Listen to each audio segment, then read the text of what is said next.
आज हम एक टॉपिक के बारे में चर्चा करेंगे जिसका नाम है राष्ट्रीय शिक्षा नीति 2020। इसके बारे में आप लोगों ने बहुत अच्छे से सुना होगा क्योंकि ये अभी लागू होने के कगार पर है और लगभग सारे राज्य धीरे धीरे करके इसे लागू करते जा रहे हैं। और ये आया कब था? 2020 में आया था, है ना। तो इसके बारे में कुछ ना कुछ आप लोगों की शिक्षा से संबंधित जितने भी एग्जाम होते हैं उसमें क्वेश्चन आने के प्रबल संभावनाएं हैं, है ना। जैसे आप लोगों का केंद्रीय विद्यालय टीचर हो गया, सी टेट हो गया, सीजी टेट हो गया, कोई भी राज्य का टीचर एलिजिबिलिटी टेस्ट हो गया, है ना, कोई भी टीचर एग्जाम हो गया कोई भी राज्य के, उन सब में इस टॉपिक से कम 2 से 3 क्वेश्चन आने के प्रबल चांस है। ठीक है, तो एक एक करके हम लोग राष्ट्रीय शिक्षा नीति 2020 के बारे में जानेंगे और इसके इतिहास के बारे में जानेंगे कि भारत जब स्वतंत्र हुआ था तब जान रहे हैं हम लोग का लिटरेसी रेट बहुत कम था।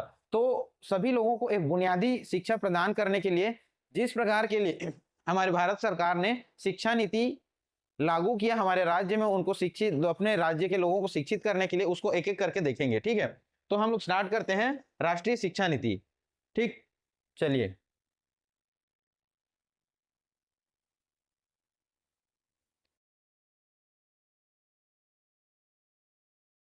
राष्ट्रीय शिक्षा नीति को क्या बोला जाता है? National education policy. ठीक है, NEP 2020 शॉर्ट में बोला जाता है। तो देखिए, सबसे पहले ये तुरंत तो ऐसा नहीं है कि 2020 में पहली बार आया है ना। तो इसको लागू करने से पहले भी हमारे देश में और भी कई शिक्षा नीतियां आई हैं, ठीक है ना। लेकिन उसमें मुख्य रूप से जो पहली शिक्षा नीति थी वो कब आई थी? 1968 में आया था। कब आया था? 1968 में। ठीक है, इस समय क्या था? एक समिति की सिफारिश पे आया था ये कोठारी समिति। कोठारी समिति का गठन ही हमारे देश में बुनियादी शिक्षा को सुदृढ़ करने के लिए और गांव-गांव तक शिक्षा को पहुंचाने के लिए किस तरह से योजना बनाया जाए उसके लिए कोठारी समिति का गठन भारत सरकार ने किया था। ठीक है, तो ये समिति का गठन तो 1964 में ही हो गया था। ये 1964 से 1967 तक क्या किया? अपना रिपोर्ट तैयार किया। ठीक है, और इस रिपोर्ट को कब लागू किया? 1968 में। तब से हमारे देश में क्या हुआ है? नेशनल एजुकेशन पॉलिसी, जो फर्स्ट एजुकेशन पॉलिसी है वो लागू हुआ है। ठीक है, इसी को क्या बोला जाता है? कोठारी समिति। तो आप लोगों को ये भी क्वेश्चन पूछा जा सकता है कि भारत में पहला एजुकेशन पॉलिसी कब आया था? कब आया था? 1968 में। किसकी सिफारिश पर आया था? तो कोठारी समिति के सिफारिश पर आया था। ठीक है, अब इसी शिक्षा नीति पर 2-4 मॉडिफिकेशन हुए। ठीक है, उसको वो माइनर है, वो आप लोगों के एग्जाम में नहीं आएगा। उसके बाद हम लोग सीधा देखेंगे 2020 का जो नया एजुकेशन पॉलिसी है वो, उसके बारे में पढ़ेंगे। लेकिन कुछ चीजें हैं जो इसके बारे में हम लोग को जानना जरूरी है। जैसे कि अब कोठारी समिति, इसका सिस्टम क्या था? जैसे आप लोग का मार्कशीट देखेंगे, जब भी आप लोगों को मिला होगा 10th का 12th का मार्कशीट, तो उसमें क्या लिखा होता है? 10+2 लिखा रहता है ना। तो ये क्या एक सिस्टम है जो हम लोग स्टार्टिंग से, जैसे आप लोग फर्स्ट क्लास से लेकर 10th क्लास तक ये है। उसके बाद जो आप लोग हाई स्कूल में जाते हैं तो आपका 11th और 12th, जिसमें आप लोग अपना सब्जेक्ट चूज करते हैं। जैसे कॉमर्स वाले कॉमर्स लेते हैं, आर्ट्स वाले आर्ट्स लेते हैं, मैथ्स वाले साइंस वाले अपना अपना क्या है सेलेक्ट करते हैं ना सब्जेक्ट। तो ये क्या है? आप लोगों का 2 है ना। तो सिस्टम क्या है? फर्स्ट टू 10 तो सब एक ही सब्जेक्ट पढ़ते हैं, है ना, उसमें कोई सब्जेक्ट सिलेक्शन का चांस नहीं है। लेकिन इस समय हम लोग जो हमारा मेन स्ट्रीम चूज करते हैं, जैसे किसी को मेडिकल करना है वो क्या करेगा? बायोलॉजी लेगा। किसी को इंजीनियरिंग करना है वो क्या करेगा? मैथ्स लेगा। किसी का इंटरेस्ट कॉमर्स में है, चार्टर्ड अकाउंटेंट बनना है, वो क्या करेगा? कॉमर्स लेगा। तो इस तरह से उस समय का जब सिस्टम था वो क्या कहलाया था? 10+2 सिस्टम था वो, है ना। और जो अभी आप लोगों का नेशनल एजुकेशन पॉलिसी आया है, इसका सिस्टम क्या है? 5+3+3+4, है ना, ये वाला सिस्टम है। तो इस सिस्टम और इस सिस्टम में क्या है? जमीन आसमान का फर्क है। ठीक है, तो इसको हम लोग एक एक करके 1 by 1 समझने का प्रयास करेंगे। ठीक है, तो इसको तो हम लोग क्या करेंगे? बाद में पढ़ेंगे। ठीक है, सबसे पहले देखते हैं इसी में क्या क्या मॉडिफिकेशंस किए गए थे और छोटे मोटे जो भी आपके संशोधन हुए हैं उसको समझ लेते हैं। जैसे इस 1968 के कोठारी समिति के जो एजुकेशन पॉलिसी है उसमें एक बार संशोधन हुआ था 1986 में। ठीक है जी, ये आपको बस याद रखना है कि एक बार ऐसा संशोधन हुआ था। ठीक है, फिर उसके बाद इसमें एक बार और रिवाइज्ड संशोधन किया गया था, ये इंपॉर्टेंट है थोड़ा। ये 1992 में एक बार इसमें फिर से संशोधन किया गया था। और ये संशोधन क्यों इंपॉर्टेंट है? क्योंकि इसमें कुछ मूलभूत मॉडिफिकेशंस किए गए थे, इन द सेंस इसमें संशोधन किया गया था। जैसे इसका मेन कॉन्सेप्ट क्या था? Remove bag. रिमूव बैग मतलब बच्चों में जो अब क्या है, बुक का बर्डन भी ज्यादा होता था, बच्चे बैग लेके जाते थे, उनको लोड होता था, फिर घर में उसको लेके जाते थे। तो ये सब चीजों को ना करते हुए हम स्कूल में ही ऐसा मूलभूत अधोसंरचना स्कूल का हम लोग इतना तैयार कर दें, स्कूल में इंफ्रास्ट्रक्चर ऐसा डेवलप कर दें कि बच्चों को बैग लेके जाने की आवश्यकता ना पड़े, वहीं उन लोगों को सारा चीज मिल जाए। बस बच्चे टिफिन लेके जाएं, अपनी बेसिक चीजें पेन कॉपी ये सब चीज लेके जाएं, वहां पे ऐसा सब चीज मिल जाए उनको कि उनको बैग लेने का लोड ना हो। तो इसे ही क्या बोलेंगे हम लोग, लर्निंग विदाउट बर्डन, है ना, मतलब लर्निंग विदाउट बर्डन। ठीक है, लोड के बिना शिक्षा देना है, सिखाना है बच्चों को, है ना। तो इसे ही किसने दिया था, इस मॉडिफिकेशन को दिया था यशपाल समिति ने। ठीक है, यशपाल समिति, यशपाल समिति की ही सिफारिश पर 1992 में ये कॉन्सेप्ट आया और इस कॉन्सेप्ट का नाम दिया गया POA। अब POA बोल दिया, इसका फुल फॉर्म क्या है, प्रोग्राम ऑफ एक्शन। इसका नाम क्या है, programme of action, programme of action. ठीक है जी, इसका नाम ही दिया गया था, जो कि 1968 का ही जो आप लोगों का एजुकेशन पॉलिसी है उसी में हल्का फुल्का मॉडिफिकेशन किया गया था, है ना। इसके तहत हम लोग को क्या करना है, स्कूल में ही लाइब्रेरी बनाना है, स्कूल का इंफ्रास्ट्रक्चर इतना डेवलप करना है कि बच्चों को बैग लेके जाने की जरूरत ही ना पड़े। ठीक है, तो ये सब आप लोगों का क्या है, कोठारी समिति की सिफारिश है, और जो कि पहला एजुकेशन पॉलिसी है वो कोठारी समिति की ही सिफारिश पर आया था। तो बस आप लोगों को ये 1968 जानना है, कोठारी समिति के बारे में जानना है। और जब 1992 में मॉडिफिकेशन हुआ था, जो पावर और प्लानिंग ऑफ एक्शन आया था आप लोगों का, वो यशपाल समिति की सिफारिश पर आया था। ठीक है, इतने जानना है। उसके बाद देखिए, अब हम लोग देखेंगे अगला हम लोगों का क्या है, नेशनल एजुकेशन पॉलिसी 2020। ठीक है, तो देखिए कोठारी समिति कब आया था, 1968 में। न्यू एजुकेशन पॉलिसी कब आया था, 2020 में। अब इस कोठारी समिति में दो बार मॉडिफिकेशन हुआ था, एक 1986 में और एक 1992 में। ठीक है, तो ये हम लोग मान के चलते हैं कि ये लास्ट बार हम लोगों के देश में एजुकेशन पॉलिसी आया था। ठीक है, उसके बाद इसके और इसके बीच में लगभग कितना, ये आया तो 2020 में, लेकिन इसको लागू होते होते लगभग कितना लग गया, 2022 तक। अब क्या है, एक एक स्टेट करके धीरे धीरे पूरे स्टेट्स क्या कर रहे हैं, इसको लागू करते जा रहे हैं। तो लगभग मान के चलेंगे कि इस दौरान 34 साल का क्या हो गया, गैप हो गया। तो इस 34 साल के गैप के बाद हमारे देश में किसी प्रकार की एक एजुकेशन पॉलिसी आ रही है ना, जो कि वर्तमान में जो बच्चों की मांग है, जो अभी बच्चों बुक में उतना इंटरेस्ट नहीं ले रहे हैं जितना कि उनको टेक्निकल नॉलेज में इंटरेस्ट ले रहे हैं ना, तो उसको डिजिटलाइज किस तरह से किया जाए, वर्तमान की आवश्यकता के हिसाब से बच्चों को पुराने स्टाइल में पढ़ाएंगे तो उनका माइंड भी कैच नहीं कर पाएगा, क्योंकि उनका तो दिमाग टेक्निकल चीजों में लगा है, तो उनको बुक पढ़ाने से कोई मतलब है ना। तो बुक को भी कैसे डिजिटल तरीके से पढ़ाया जाए, उनको लोड कैसे कम किया जाए, तो ये 34 साल बाद आया। इसलिए क्या है, आप लोगों का NEP 2020 अत्यंत इंपॉर्टेंट है ना, इसके बारे में जानना है। तो देखिए, नेशनल एजुकेशन पॉलिसी 2020 ये कैसे आया, के कस्तूरी रंगन कौन है, जानते हैं, कोई जानता है के कस्तूरी रंगन कौन है, के कस्तूरी रंगन? ये इसरो के चीफ साइंटिस्ट थे, है ना। तो इन्हीं के सिफारिश पर वर्तमान में बच्चों को किस तरह से शिक्षा दी जाए उसके बारे में नई नीति लाने के लिए गवर्नमेंट ने इस समिति का गठन किया, के कस्तूरी रंगन समिति का गठन, जो कि नेशनल एजुकेशन पॉलिसी 2020 को दिया। ठीक है जी, उसके बाद देखिए, ये लगभग कितने साल बाद आया है, इसके 34 साल बाद आया है। ठीक है, पहला चीज तो ये है, लगभग 34 साल इसके लिए लग गया। उसके बाद क्या है, इसका जो सिस्टम है, एक सेकेंड ना, देखिए 1968 वाला जो एजुकेशन पॉलिसी था उसका सिस्टम क्या था, 10+2 था, और जो अभी वर्तमान में आया है 2020 का, इसका सिस्टम क्या है, 5+3+3+4। मतलब इसमें कितने स्टेप हैं, 4, और इसमें कितने स्टेप थे, 2।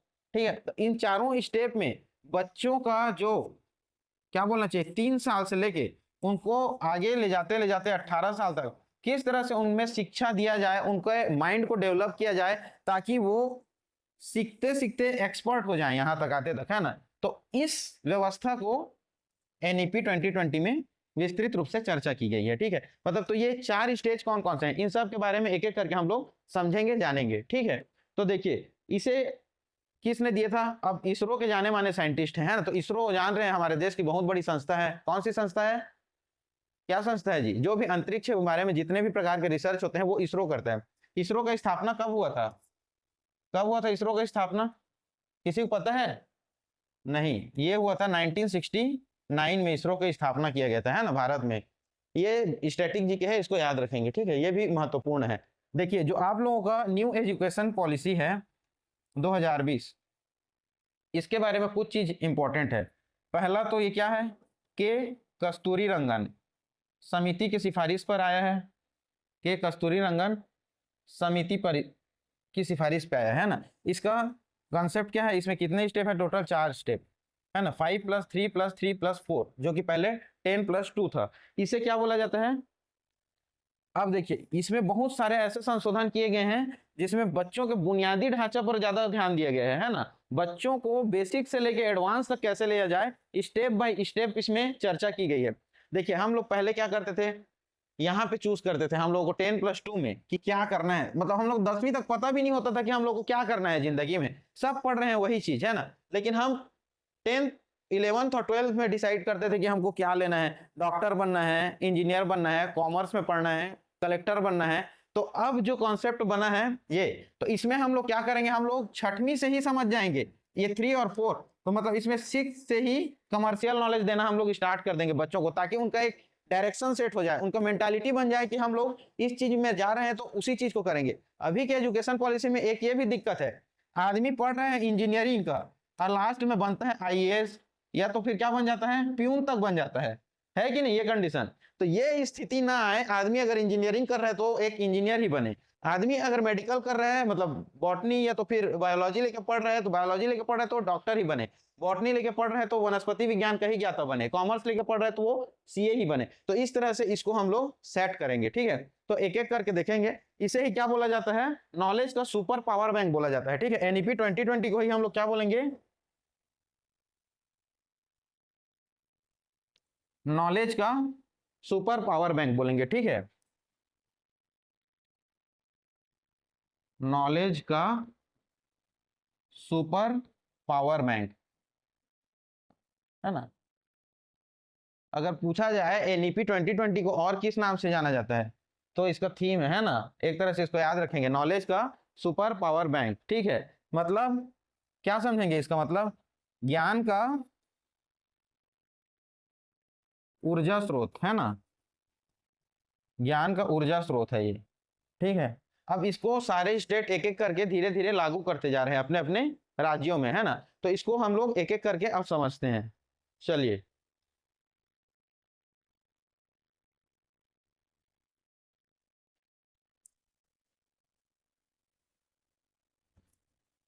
देखिए नेशनल एजुकेशन पॉलिसी 2020।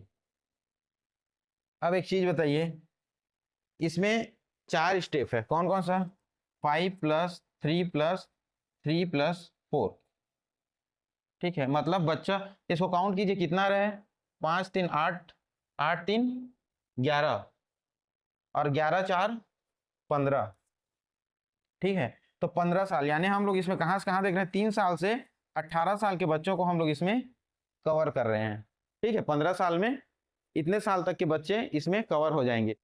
देखिए तो नेशनल एजुकेशन पॉलिसी 2020 के अंतर्गत हम लोग 3 साल से लेके 18 साल के बच्चों तक को ध्यान देंगे, ठीक है। उसमें उन्हीं लोगों के बुनियादी शिक्षा के बारे में डिस्कशन किया गया है, उनको किस तरह से हम लोग धीरे धीरे अपने अर्ली चाइल्डहुड स्टेज से लेके उनको 12th तक हम लोग कैसे शिक्षा देंगे, ठीक है। मतलब एक तरह से देखें तो ये कहां से कहां तक हो जाएगा इनका, अर्ली चाइल्डहुड स्टेज, है ना, उनका अर्ली चाइल्डहुड स्टेज से कहां तक, 12th तक, ठीक है। तो उन लोग का अर्ली चाइल्डहुड स्टेज कहां से स्टार्ट हो रहा है, 3 साल से, और कहां तक जा रहा है, 12th 18 साल तक, है ना। मतलब इस दौरान हम लोग 15 जो साल है हम लोग इसमें बच्चों को स्पेशल रूप से ध्यान देंगे, ठीक है। चलिए उसके बाद हम लोग देखते हैं इस कॉन्सेप्ट को, 5+3+3+4, है ना। तो ये 5 साल, 3 साल, 3 साल और 4 साल, ये टोटल 18 साल, इसको हमने किस तरह से बांटा है, मतलब बच्चों को कहां से कहां तक हम लोग पढ़ाएंगे, उसको एक एक करके देखते हैं। देखिए जो पहले 5 साल वाला है ना, तो इसको, इसे हमने क्या कहा है, आधारभूत स्टेज कहा है ना, मतलब इसको क्या बोलेंगे, फाउंडेशन स्टेज, ठीक है। ये क्या हो जाएगा आप लोगों का, फाउंडेशन स्टेज, है ना, बच्चों का यहाँ पे आधार क्रिएट होगा नहीं जी, तभी तो जाके वो क्या करेंगे, जब भी कोई बिल्डिंग बनाते हैं तो सबसे पहले आधार, उसका फाउंडेशन देखा जाता है, उसके बाद क्या किया जाता है, बिल्डिंग खड़ा किया जाता है। तो सबसे पहले बच्चे का हम लोग आधारभूत शिक्षा यहाँ पे हम लोग 5 साल में देंगे। 5 साल मतलब कौन कौन सा आ जाएगा, नर्सरी, नर्सरी से लेके कौन कौन सा आ जाएगा, एलकेजी, और फिर यूकेजी, फर्स्ट और सेकेंड, टोटल ये 5 क्लास इसके अंतर्गत आएंगे 5 साल में। ठीक है, उसके बाद आप लोगों का ये 3 है, इसको हम लोग क्या बोलेंगे, प्रिपरेटरी। ठीक है, यहाँ पे हम लोग बच्चों को क्या करेंगे, प्रिपेयर करेंगे, है ना, प्रिपरेटरी स्टेज, मतलब ये तैयारी अवस्था है। यहीं पे ये सब पढ़ेंगे आप लोग, FLN, foundational literacy and numeracy, ये सब चीजों को हम लोग आगे पढ़ते जाएंगे। निपुण क्या है ना, ये सब चीज को एक एक करके देखेंगे। तो प्रिपरेटरी स्टेज बोलेंगे। तो इस प्रिपरेटरी स्टेज में कहाँ से कहाँ तक आएगा, तीसरी से लेके 5वीं तक, है ना। देखिए यहाँ तक दूसरी तक हो गया, मतलब सेकेंड क्लास तक। अब यहाँ देखेंगे थर्ड, फोर्थ और फिफ्थ, ये क्लास आपके प्रिपरेटरी स्टेज में आएगा। उसके बाद जो अगला है आप लोगों का 3 साल, वो आप लोगों का कौन सा हो जाएगा, ये हो जाएगा आप लोगों का मिडिल एज, मतलब उनका मिडिल स्कूल का टाइम है ये, है ना। तो अभी भी मिडिल एज क्या होता है, 6वीं से लेके 8वीं तक, तो 6th, 7th और 8th, ये आप लोगों का मिडिल स्टेज होगा बच्चों का। ठीक है, मध्य अवस्था। ठीक है, इसको लिख लीजिए मिडिल स्टेज। उसके बाद अगला जो 4 साल है, ठीक है, ये हो जाएगा आप लोगों का एडवांस, मतलब अब उच्च शिक्षा उन लोगों के 9वीं से ही स्टार्ट हो जाएगा। ठीक है, तो ये उच्च शिक्षा, मतलब इसको क्या बोलेंगे हम लोग, सेकेंडरी स्टेज, सेकेंडरी स्टेज, है ना, ये सेकेंडरी एजुकेशन। अब इसमें कहां से आ जाएगा, 9th से 12th तक आ जाएगा, है ना। तो ये क्या हो जाएगा, आप लोगों को 4 साल हो जाएगा। तो ये एक क्लियर है कॉन्सेप्ट, है ना, कि हम लोग को बच्चों को 18 साल तक इतना एडवांस कर लेना है कि वो आगे भविष्य में कहां तक जाए, क्या करना चाहते हैं, उनका एक एम डिसाइड हो जाए। ठीक है, मतलब अर्ली चाइल्डहुड स्टेज से लेके हम लोग कहां तक जा रहे हैं, 12th तक जा रहे हैं। ठीक है, तो पहले के भाग को क्या बोलेंगे, मतलब जो फर्स्ट 5 ईयर है उसको फाउंडेशन स्टेज बोलेंगे, सेकेंड को क्या बोलेंगे, प्रिपरेटरी स्टेज बोलेंगे, थर्ड को क्या बोलेंगे, मिडिल स्टेज बोलेंगे, और लास्ट को क्या बोलेंगे, सेकेंडरी स्टेज बोलेंगे। फाउंडेशन स्टेज में कहां तक पढ़ाएंगे हम लोग, ये सेकेंड क्लास तक। प्रिपरेटरी स्टेज में कहां तक होगा, 3rd से लेके 5th क्लास तक। मिडिल स्टेज में 5th, 6th, 7th, 8th, और सेकेंडरी स्टेज में 9th से लेके 12th तक। ठीक है, तो ये हमने 4 स्टेज में इसको बांटा है। ठीक है, यहाँ पे 3 साल से स्टार्ट करेंगे बच्चे को पढ़ाना, और हम लोग कहाँ तक चले जाएंगे, 18 साल तक चले जाएंगे। टोटल 15 साल के बच्चों तक का इसमें प्रावधान किया गया है। ठीक है, अब देखिए ये जो स्टेज है, यहाँ तक की जो शिक्षा देंगे हम लोग क्या करेंगे जी, फ्री में एजुकेशन देंगे सबको, है ना। अब प्राइवेट स्कूल में पढ़ाएंगे तो लेंगे ही अपना, लेकिन सरकार का एक कर्तव्य होगा कि वो उनको फ्री एजुकेशन देने का प्रयास करेगा, है ना। जो हम लोग शिक्षा का अधिकार देखे हैं ना, क्या 21 का, है ना, मतलब इसको 21A बोलेंगे, है ना, कॉन्स्टिट्यूशनल। तो जो हमारे संविधान में मूल अधिकार में 21 का जो जोड़ा गया था, शिक्षा का अधिकार अधिनियम, उसमें शिक्षा का अधिकार को मूल अधिकार दिया गया है। ठीक है, तो इसी में यह प्रावधान किया गया है, उसी के अंतर्गत ये सब शिक्षा नीति आती है ना। तो देखेंगे हम लोग कि जो भी हमारे मौलिक अधिकार होते हैं उसको लागू करने के लिए सरकार कुछ ना कुछ तरीके से अपने से नीति बनाती है। तो उसी नीतियों का एक श्रृंखला में एजुकेशन से संबंधित नीति आप लोगों का राष्ट्रीय शिक्षा नीति 2020 है।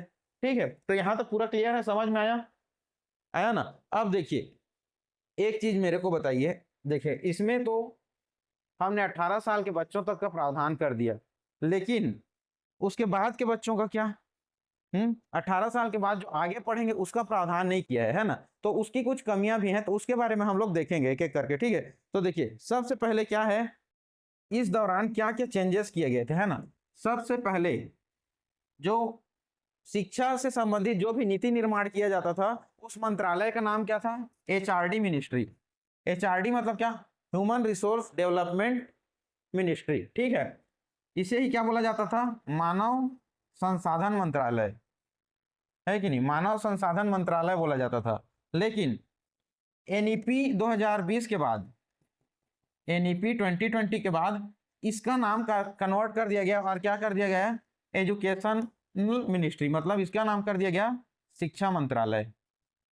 ठीक है, इसका नाम हो गया आप लोगों का शिक्षा मंत्रालय, इस पॉलिसी के अंतर्गत, है ना। तो ये आप लोगों को पूछ सकता है कि शिक्षा मंत्रालय का नाम न्यू एजुकेशन पॉलिसी के पहले क्या था, तो वो था मानव संसाधन मंत्रालय। ठीक है, उसके बाद देखिए दूसरा क्या चीज किया गया इसके अंतर्गत, दूसरा ये प्रावधान किया गया कि अब हम लोग बच्चों को 6वीं क्लास से ही क्या करेंगे, व्यावसायिक ज्ञान देने की शुरुआत कर देंगे। यहीं से क्या हो जाएगा, व्यावसायिक ज्ञान, मतलब जो भी कमर्शियल नॉलेज है, जो अपने आप को किस लाइन पे ले जाना चाहते हैं उसके बारे में हम लोग जानकारी देने का शुरुआत 6वीं से ही कर देंगे, मतलब 6th क्लास से है ना। तो व्यावसायिक ज्ञान की शुरुआत,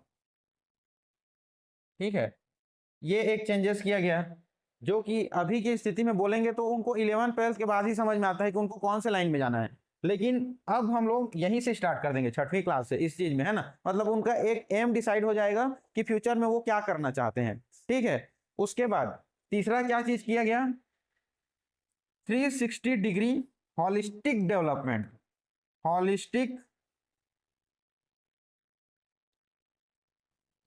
360 डिग्री हॉलिस्टिक डेवलपमेंट, मतलब क्या समझेंगे, सर्वांगीण विकास, है ना। सभी तरह के उनमें विकास को हम लोग एक समाज में जीने के लिए जितने भी प्रकार के इंसान को विकास की जरूरत होती है वो सब स्कूल में हम लोग देने का प्रयास करेंगे। अब इस सर्वांगीण विकास के अंतर्गत क्या क्या चीज आ जाएगा, हम देखिए इसके अंतर्गत आप लोगों के जितने भी प्रकार के, जैसे सामाजिक ज्ञान, क्या शारीरिक ज्ञान, मानसिक ज्ञान और सांस्कृतिक, ठीक है, ये जितने भी प्रकार के इक हैं वो डेवलपमेंट के लिए अति आवश्यक है मनुष्य के, है ना। जैसे ये सब चीजों के ना, सामाजिक, शारीरिक, मानसिक, सांस्कृतिक और भावनात्मक ज्ञान, है ना। एक और भी होता है भावनात्मक, भावनात्मक ज्ञान, ये सब मानव के विकास के लिए आवश्यक है, ठीक है। तो इस तरह का सारा विकास हम लोग करने का प्रयास करेंगे। तो ये क्या है, आप लोगों को 360 डिग्री हॉलिस्टिक डेवलपमेंट कहा जाता है। मतलब एक चौतरफा विकास करने का प्रयास किया जाएगा बच्चों का, स्कूल में ही उनका बुनियादी ढांचा को सुदृढ़ करने का प्रयास किया जाएगा, ठीक है।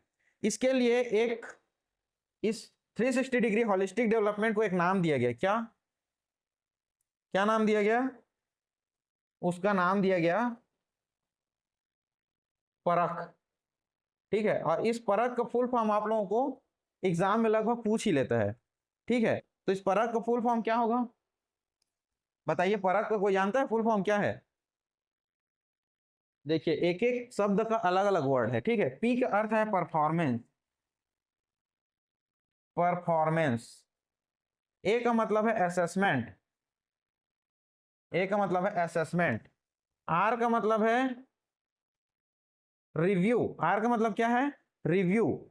अब यहाँ पे ए, अब कहा, ये देखिए ए का मतलब है क्या, एनालिसिस।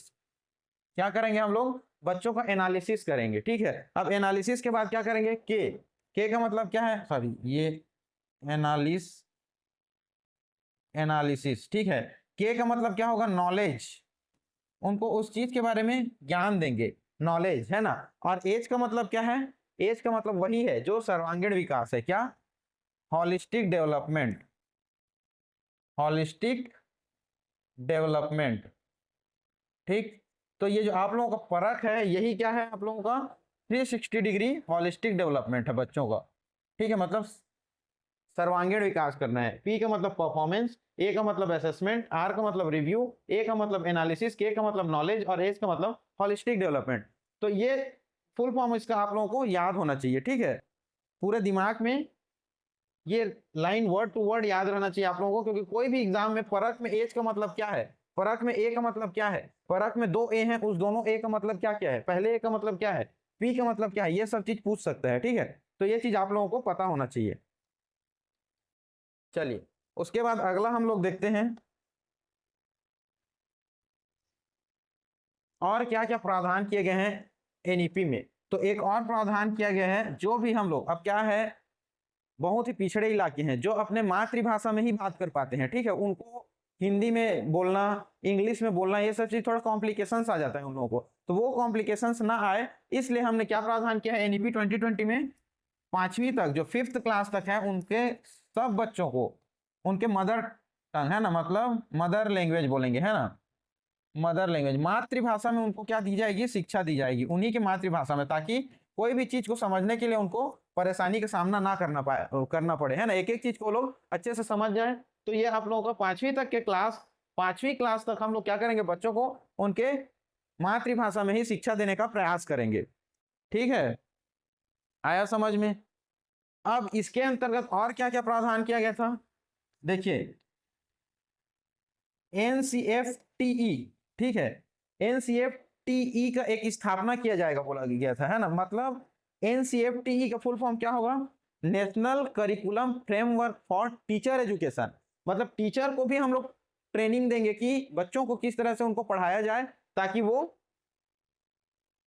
इस चीज को समझा सके, बच्चे को किस चीज की आवश्यकता है, उनका सर्वांगीण विकास किस तरह से हो सके। उनको बच्चों के मानसिक ज्ञान के बारे में भी समझाएंगे, बच्चों के सांस्कृतिक ज्ञान के बारे में भी समझाएंगे, बच्चों को समाज में रहने के लिए उनको सामाजिक ज्ञान, सामाजिक विकास किस तरह से, इन सब को समझाने के लिए पहले जो पढ़ा रहे उसी को सिखाएंगे, तभी तो वो बच्चों को पढ़ा पाएगा, है ना। तो एक तरह से टीचर लोगों का ट्रेनिंग है मान के चलिए, है ना। तो इसकी स्थापना करने का व्यवस्था किया गया है, ठीक है, लेकिन अभी तक ये बना नहीं है, ठीक है। तो देखिए इसका मतलब है national curriculum, national curriculum framework for teacher education, teacher education मतलब टीचर लोगों को, एक तरह से टीचर लोगों का ट्रेनिंग जो बीच बीच में होता है, बच्चों को किस तरह से पढ़ाया जाए, कैसा पढ़ाया जाए, वो है, ठीक है। इसका स्थापना करने का प्रावधान है, ठीक है। उसके बाद देखिए और क्या किया गया था, देखिए इसमें रूपरेखा तैयार किया गया था, है ना, कि बच्चों को किस तरह से आगे पढ़ाएंगे। तो बीच बीच में नेशनल करिकुलम फ्रेमवर्क आएगा, है ना। तो समय समय पे आएगा, वो किस तरह से आएगा उसको देखने के लिए। तो एनसीएफ जो आपका एनईपी है, इसको लागू करते रहेंगे तो समय समय पे तो संविधान में भी मॉडिफिकेशन की जरूरत पड़ती है ना। तो एनसीएफ मतलब एनईपी में समय समय पे किस तरह से हल्का फुल्का परिवर्तन आया समय के हिसाब से, उसके लिए हम क्या करेंगे, एनसीएफ की स्थापना करेंगे। मतलब ये एनसीएफ नेशनल करिकुलम फ्रेमवर्क, ठीक है, नेशनल करिकुलम फ्रेमवर्क, ठीक है, इसकी स्थापना करेंगे। ये क्या करेगा, समय समय पर एनईपी में जो भी चेंजेस है उसको इंडिकेट करेगा कि अभी अब इस तरह से किया जाए। जैसे क्या है, एक सलाहकारी संस्था होती है ना, उस तरह से सलाह देने का काम करेगा ये एनईपी समय समय पर, मतलब एनसीएफ एनईपी को, ठीक है, ताकि किस तरह से मॉडिफिकेशन किया जाए ताकि ये एनईपी और इफेक्टिव हो पाए, ठीक है। तो ये है आप लोगों का एनसीएफ, ठीक है। एनसीएफ का फुल फॉर्म है नेशनल करिकुलम फ्रेमवर्क, है ना, राष्ट्रीय प्रारूप रूपरेखा, ठीक है। तो ये आगे भी पढ़ेंगे एनसीएफ, जितने भी अभी तक एनसीएफ आए हैं उनको एक एक करके हम लोग देखेंगे, तो वो आगे पढ़ेंगे, इतना जानने की जरूरत नहीं है। ये एनसीएफटीई की स्थापना होना है, तो इन सब का फुल फॉर्म याद होना चाहिए आप लोगों को, ठीक है। एक नंबर का क्वेश्चन आ जाएगा कि इसका फुल फॉर्म क्या है, इसका फुल फॉर्म क्या है, तो वो तुरंत आप लोगों के दिमाग में होना चाहिए, ठीक है। जैसे परख, परख क्या है फुल फॉर्म, परख का फुल फॉर्म क्या है, performance assessment review analysis knowledge and holistic development, ठीक है। उसी प्रकार एनसीएफटी का मतलब क्या है, national curriculum framework for teacher education, और एनसीएफ का मतलब क्या है, नेशनल करिकुलम फ्रेमवर्क, जो क्या करेगा, हमेशा एनईपी को और स्ट्रांग बनाने के लिए, उसके नीतियों को और सुदृढ़ बनाने के लिए बीच बीच में सलाह देगा, ठीक है। तो इतना हो गया। अब देखिए अगला देखते हैं,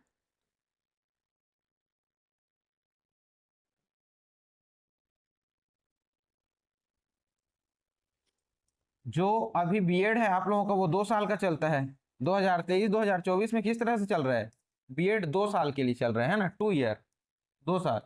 अब क्या कर दिया जाएगा, बीएड को एक सब्जेक्ट के रूप में 4 साल का कर दिया जाएगा, कब तक, 2030 तक, और एक तो इंटीग्रेटेड सब्जेक्ट के रूप में पढ़ाया जाएगा, ठीक है। मतलब ये खुद एक कोर्स बन जाएगा बोलना चाहिए। अभी क्या है, ये पेरिफेरल कोर्स है मान के चलिए, है ना, मतलब एक सहायक शिक्षा, सहायक कोर्स है। जैसे आप बीएड कर रहे हैं ना, उसके साथ में कोई कोर्स किए हैं, तो बीएड क्या होता है, एक बच्चों को पढ़ाने के लिए जरूरी चीज है। कब, अभी जो बीएड कर रहे हैं वो कौन से क्लास के लिए, 8 से 12th के लिए है कि नहीं। और जो डीएड करते हैं वो कौन सा है, कहाँ तक के लिए, प्राइमरी के बच्चों के लिए है ना।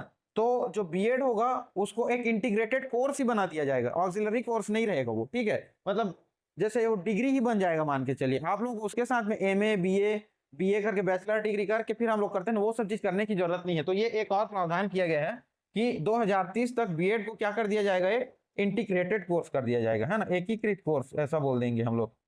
एकीकृत कोर्स को क्या बोलेंगे, विषय, है ना, ये एकीकृत विषय बना दिया जाएगा बीएड को, ठीक है। अब देखिए इसमें जो मेन चीज है वो है एजुकेशन का प्रारूप। मतलब पहले जो हम लोग पढ़ते थे वो किस तरह से पढ़ते थे, रचनात्मक, है ना। पहले जो पढ़ाई का फॉर्मेट था, पढ़ने का स्टाइल था, वो था क्या, फॉर्मेटिव।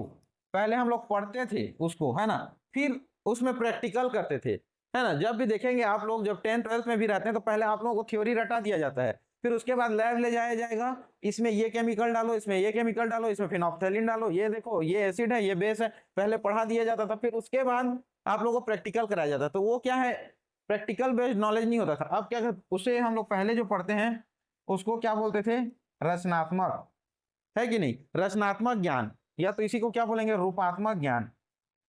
ठीक है, फॉर्मेटिव नॉलेज बोला जाएगा इसका, है ना। तो पहले क्या होता था, फॉर्मेटिव नॉलेज। अब जो न्यू एजुकेशन पॉलिसी आया है आप लोगों का, इसके अंतर्गत हमने क्या कर दिया है, इसको फॉर्मेटिव को किस में कन्वर्ट कर दिया है, समेटिव में कन्वर्ट कर दिया है ना, समेटिव। ये है आप लोगों का योगात्मक ज्ञान। ठीक है, रचनात्मक ज्ञान को किस में कन्वर्ट कर दिया, योगात्मक। मतलब अब हम संपूर्ण ज्ञान को एक योग के रूप में पढ़ेंगे। योग इन द सेंस क्या, एक साथ मिला के देखेंगे, है ना। जैसे वही मैं बोला ना, होलिस्टिक डेवलपमेंट, उसी का एक फॉर्म है समेटिव नॉलेज, है ना। तो ये आप लोगों का क्या हो जाएगा, समेटिव नॉलेज। तो फॉर्मेटिव नॉलेज किस में कन्वर्ट हो गया, एनईपी के तहत समेटिव नॉलेज में कन्वर्ट हो गया, है ना। मतलब रचनात्मकता क्या हो गया, योगात्मक ज्ञान में परिवर्तित हो गया। ठीक है, और एक चीज है इसके अंतर्गत, एक चीज एबीसी, कोई जानता है एबीसी क्या होता है, ए बी सी, ये एक कॉन्सेप्ट लाया गया।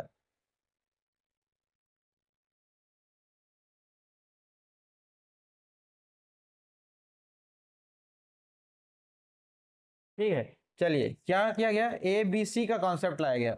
एबीसी क्या है, एकेडमिक बैंक ऑफ क्रेडिट बोला जाता है इसको। ठीक है, इसके अंतर्गत academic bank of credit, credit मतलब क्या होता है, जमा करना किसी चीज को, तो क्रेडिट मतलब इसके अंतर्गत आप जहां तक पढ़े हैं, जैसे आप लोग 3rd क्लास से लेके 3 साल से लेके बच्चे को 18 साल तक के बच्चे तक को हम लोग पढ़ाएंगे एनईपी के तहत। तो इसमें मान लीजिए कोई बच्चा आके 5वीं में रुक जाता है, ठीक है, तो 5वीं के बाद क्या, है ना, 5वीं के बाद उसका क्या रुक जाएगा, तो इसका मतलब वहां तक उसका क्रेडिट जमा हो गया, है ना। अब जब भी पढ़े, अब मान लीजिए 5वीं में भी कितना सब्जेक्ट है, 6 सब्जेक्ट है, सॉरी 4 सब्जेक्ट मान लीजिए, 4 सब्जेक्ट है। अब इस 4 सब्जेक्ट में वो 3 सब्जेक्ट में पास होता है, एक सब्जेक्ट में रुक गया, तो इसका मतलब क्या, और वो पढ़ना नहीं चाहता है, 1 साल गैप कर दिया, 1 साल क्या कर दिया, गैप कर दिया। तो अभी के कॉन्सेप्ट में क्या होता है, 1 साल गैप कर दिया तो इसको चारों सब्जेक्ट को फिर से पढ़ के पास करना पड़ेगा। लेकिन इस एकेडमिक बैंक ऑफ क्रेडिट में क्या हो जाएगा, वो बच्चा अगर 3 में पास है, 1 में फेल है, तो उसको आगे बढ़ने के लिए क्या करना पड़ेगा, केवल एक ही सब्जेक्ट को आगे एग्जाम देना पड़ेगा और वो आगे निकल जाएगा, क्योंकि उसके क्रेडिट में ये 3 सब्जेक्ट हो चुके हैं। ठीक है, तो वो पास हो गया है। तो ये क्या कहलाता है, एकेडमिक बैंक ऑफ क्रेडिट, है ना। तो ये एक तरह से उसका एजुकेशन क्वालिफिकेशन का बैंक है। ठीक है, कि वो कहां तक जाके रुक रहा है और उससे आगे कंटिन्यू करता है ना। तो वो बच्चा अगर 3 सब्जेक्ट में पास है, 1 में फेल है, तो उसको आगे अगर कंटिन्यू करना है तो केवल उसी एक सब्जेक्ट को ही पढ़ना है, ना कि इन 3 सब्जेक्ट को, क्योंकि इस 3 सब्जेक्ट में पास हो चुका है। तो अब अभी के डेट में अब आप लोग जब भी फॉर्म भरते हैं, चाहे टीएड का हो, बीएड का हो, तो देखिएगा फॉर्म भरते समय ये चीज मांगता है कि एबीसी आईडी क्या है ना। तो ये एबीसी आईडी आप लोगों को मांगता होगा, तो इसको क्रिएट करना पड़ता है, क्योंकि एक यूनिक आईडी है जो सभी स्टूडेंट का अलग अलग बनेगा। ठीक है, तो ये हो जाएगा आप लोगों का ABC, academic bank of credit. ठीक है, तो इसकी स्थापना किसमें, एनईपी के तहत किया गया है। तो इसका भी फुल फॉर्म क्या करेंगे आप लोग, याद रखेंगे। ठीक है, एनईपी क्या है, एकेडमिक बैंक ऑफ क्रेडिट। ठीक है, इसको अच्छे से याद रखेंगे, ये सब फुल फॉर्म आप लोगों को कभी भी पूछ सकता है। ठीक है जी, अब देखिए ये क्या करता है आप लोगों का, एक सेकेंड, देखिए एनईपी और क्या क्या काम कर रहा है। एनईपी एक काम करता है, ये बहुभाषावाद को क्या कर रहा है, आगे बढ़ा रहा है ना। मतलब मल्टीलिंगुअल, मतलब हर जगह में अलग अलग तरीके से जिसको जो जिस प्रकार की भाषा में पढ़ना है उस भाषा में पढ़ने के लिए मोटिवेट कर रहा है। अल्टीमेट इसका गोल है लोगों को नॉलेज पहुंचाना, ज्ञान देना। भाषा इसमें बैरियर नहीं बन सकता, है ना। जैसे अब देखेंगे किसी को इंग्लिश नहीं आता तो 5वीं तक तो मातृभाषा में पढ़ाया जा रहा है, 5वीं के बाद इतना वो एडवांस हो जाएगा कि हिंदी पढ़ने, हिंदी बोलना सीख जाएगा माहौल के हिसाब से, है ना। तो इसमें लैंग्वेज आप लोगों का बैरियर नहीं बनेगा, है ना। तो ये एक बहुत ही अच्छा कॉन्सेप्ट है एनईपी 2020। इसमें क्या हो रहा है, बच्चे को किसी भी तरह से सिखाओ, कैसे भी पढ़ाओ, लेकिन उनको सिखाओ, है कि नहीं। तो जब बच्चा कॉन्सेप्ट ही सीख जाएगा, अब बताइए चाइना का व्यक्ति कोई डिस्कवर करेगा और भारत के कोई व्यक्ति डिस्कवर करेगा, तो जो अर्थ में जो चीज है वही डिस्कवर होगा। उनका लैंग्वेज अलग है, हमारा लैंग्वेज अलग है। इसका मतलब ये नहीं कि दोनों अलग अलग चीज कर रहे हैं। वहां भी लोहा लोहा है, यहाँ भी लोहा लोहा है, वहां भी कॉपर कॉपर है, यहाँ भी कॉपर कॉपर है, बस लैंग्वेज ही है ना। तो उस लैंग्वेज में जब वो भी वो चीज समझ सकता है तो ये क्यों नहीं समझ सकता, इसलिए लैंग्वेज इसमें बैरियर नहीं है, ठीक है। तो इसके अंतर्गत क्या है, ये क्या करता है, बहुभाषावाद की सिफारिश करता है ना।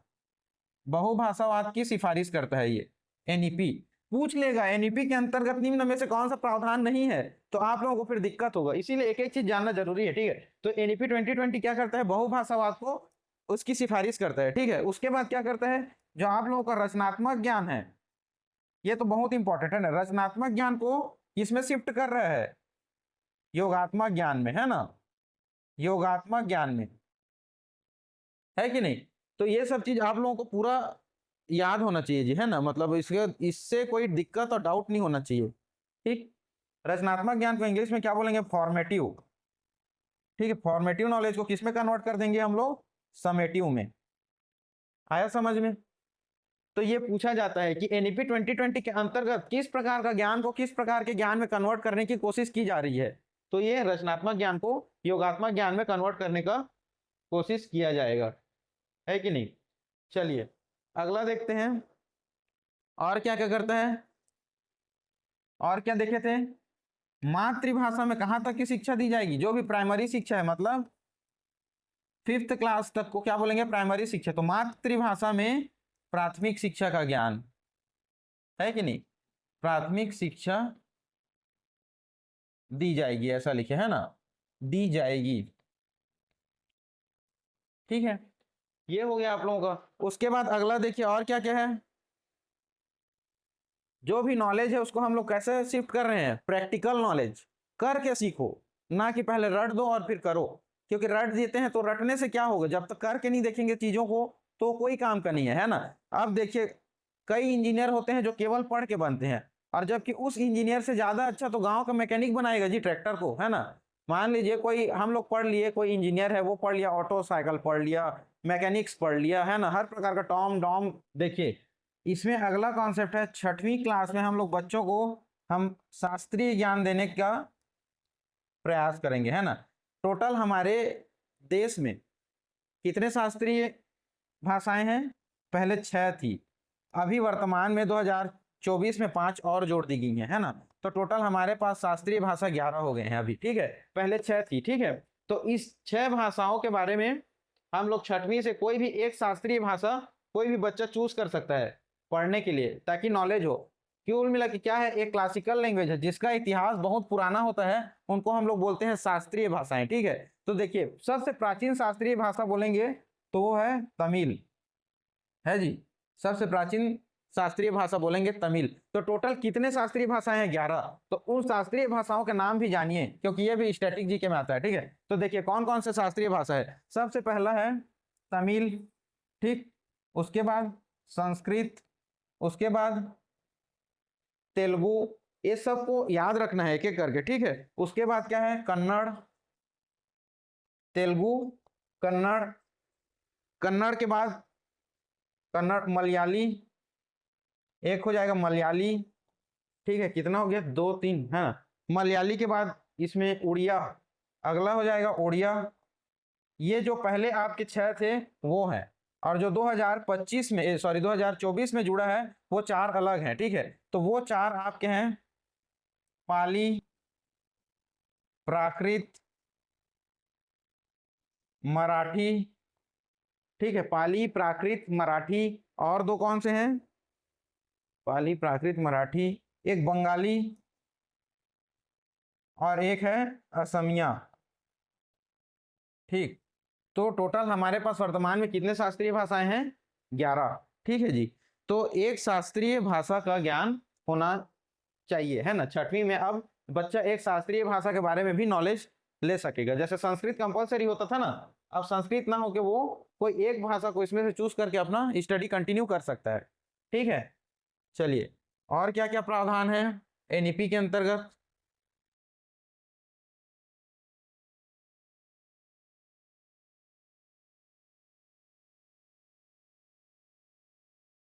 देखिए, अगर बच्चा चाहे तो एक विदेशी भाषा भी पढ़ सकता है। ठीक है, तो माध्यमिक कक्षा के दौरान एक क्या कर सकता है, विदेशी भाषा का भी चयन कर सकता है अगर पढ़ना चाहे तो।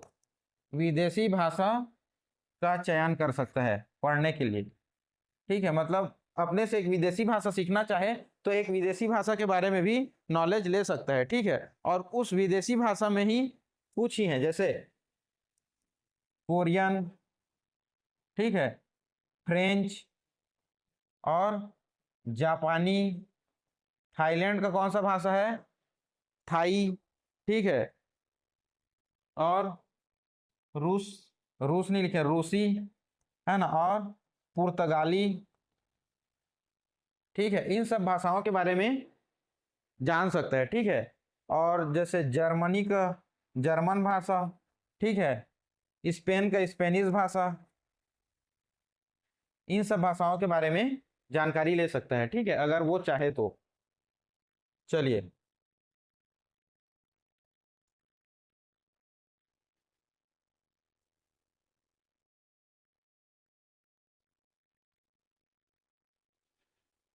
और इसका एनईपी का तो कॉन्सेप्ट ही है, क्या है, बच्चे की पहचान करना, है ना, बच्चे की पहचान कर उसके सर्वांगीण विकास पर, सर्वांगीण विकास पर जोर देना, है ना, सर्वांगीण विकास पर जोर देना।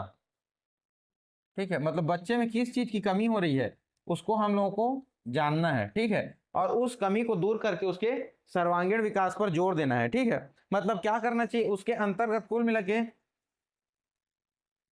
रचनात्मक सोच का क्या करना है, सृजन करना है। ठीक है, उसमें क्या करना है, समालोचनात्मक, समालोचनात्मक सोच, समालोचनात्मक सोच। समालोचनात्मक मतलब क्या, मान लीजिए कोई भी चीज बता रहा हूं तो उसके मेरिट्स डिमेरिट्स, मतलब उसके बारे में अच्छाई और बुराई, सारे चीजों के बारे में वो सोच सके। इस सोच के बारे में उसमें क्या करना है, डेवलपमेंट करना। उसके बाद बच्चे में नवाचार की भावना उत्पन्न करना। नवाचार मतलब इनोवेशन, है ना, कोई भी चीज को खुद से इनोवेट कर सके। जैसे कोई बड़ा बड़ा क्या होता है, प्रॉब्लम होता है, तो प्रॉब्लम को सॉल्व करने के लिए क्या करना पड़ता है, दिमाग लगाना पड़ता है कि अगर इस तरीके से किया जाए तो उसको क्या बोलते हैं, इनोवेट करना कोई चीज को, है ना, मतलब शॉर्टकट खोजना। कोई बड़े बड़े कॉम्प्लिकेशंस रहते हैं उसको सॉल्व करने के लिए शॉर्टकट खोजना, है ना।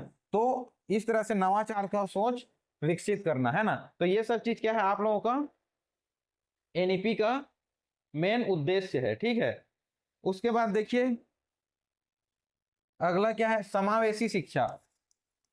समावेशी शिक्षा पर क्या करना है, जोर देना है हम लोगों को, समावेशी शिक्षा पर जोर देना। ठीक है, समावेशी शिक्षा को क्या बोला जाएगा इंग्लिश में, क्या बोलते हैं जी, इसको इंक्लूसिव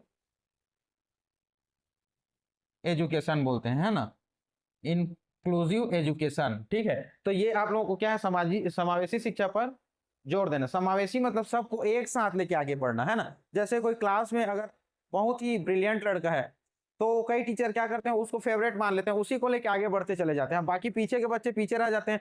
जो गधा है, जो दब्बू बच्चा है, वो दब्बू का दब्बू रह जाता है। तो इस तरह से नहीं करना है, उस दब्बू बच्चे को अलग से लेना है, उनके ग्रुप को बनाना है, उनको जो ब्रिलियंट बच्चा है उनके साथ बिठाना है, और उन दोनों के बीच में एक वो करना है, मतलब समावेशी, मतलब उनको दोनों को साथ में लेके इसमें क्या कमी है, उसमें क्या अधिकता है, इस सब चीज को लेके उनको एक साथ आगे बढ़ाने की प्रक्रिया क्या कहलाती है आप लोगों की, समावेशी शिक्षा कहलाती है। ठीक है, तो ये आप लोगों का क्या है, समावेशी शिक्षा पर मेन ध्यान केंद्रित करता है आप लोगों का एजुकेशन पॉलिसी 2020।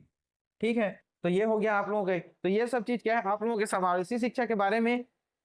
और नेशनल एजुकेशन के बारे में यही सब चीज पूछेगा कि नेशनल एजुकेशन पॉलिसी कब आया, पहला नेशनल एजुकेशन पॉलिसी कब आया था। ठीक है, उसमें मॉडिफिकेशन कब किया गया था, 1992 में जब उसको एजुकेशन विदाउट बर्डन किया गया था, लर्निंग विदाउट बर्डन किया गया था, तो वो कौन सी सिफारिश की समिति पर था। ठीक है, उसके बाद कितने साल बाद ये लागू हुआ। ठीक है। उसके बाद ये जो नया एजुकेशन पॉलिसी है वो कौन से समिति के सिफारिश पर बना।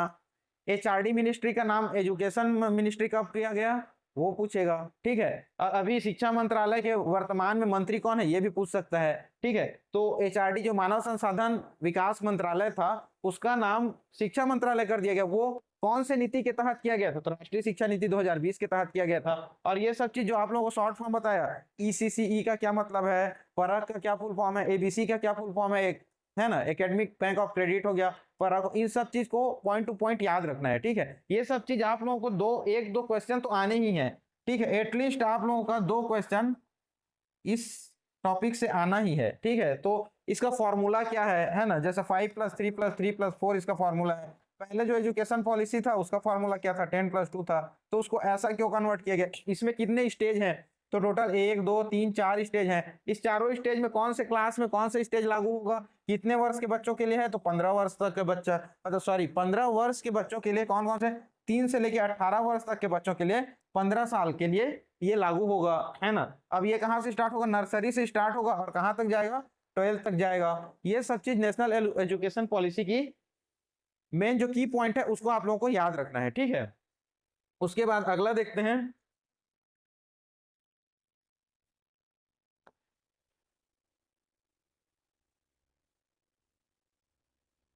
देखिए अब जो बच्चा है सबसे छोटा है ना, मतलब वो बच्चा 3 साल का है, तो इस स्टेज को क्या कहा जाएगा, 3 साल के बच्चा का जो स्टेज है इसको क्या बोला जाता है, ECCE। ठीक है। अब इसका फुल फॉर्म क्या होगा, ECCE का मतलब अर्ली चाइल्डहुड एंड, क्या होगा ECCE का फुल फॉर्म, एक सेकेंड ये यहाँ से लिखते हैं। जो 3 साल का बच्चा है उसको बेसिक से हम लोग देंगे, 3 साल से कहां तक जाएंगे हम लोग, धीरे धीरे करके 18 साल तक पहुंचेंगे। ठीक है। ये 18 साल में बच्चा कौन सा क्लास में आ जाएगा, 12th क्लास में आ जाएगा। और 3 साल का बच्चा कहां से स्टार्ट करेगा, नर्सरी से स्टार्ट करेगा। ठीक है ना। तो नर्सरी के स्टेज को हम लोग क्या बोलेंगे, ECCE बोलेंगे, ECCE। तो ECCE का फुल फॉर्म पूछा है, कई बार पूछा है ना, ये इंपॉर्टेंट है। तो इसको याद करेंगे, early childhood care and education, care and education. ठीक है। तो ये जो स्टार्टिंग पीरियड है बच्चे का उसको हम लोग क्या बोलते हैं, ECCE बोलते हैं ना, early childhood care and education. ठीक है। ये क्या है, ये जो स्टेज है वो बच्चे का क्या है, फाउंडेशनल स्टेज है, आधारीय अवस्था है। क्या है बच्चे का, फाउंडेशनल स्टेज है, शुरुआती अवस्था है ना, फाउंडेशनल स्टेज।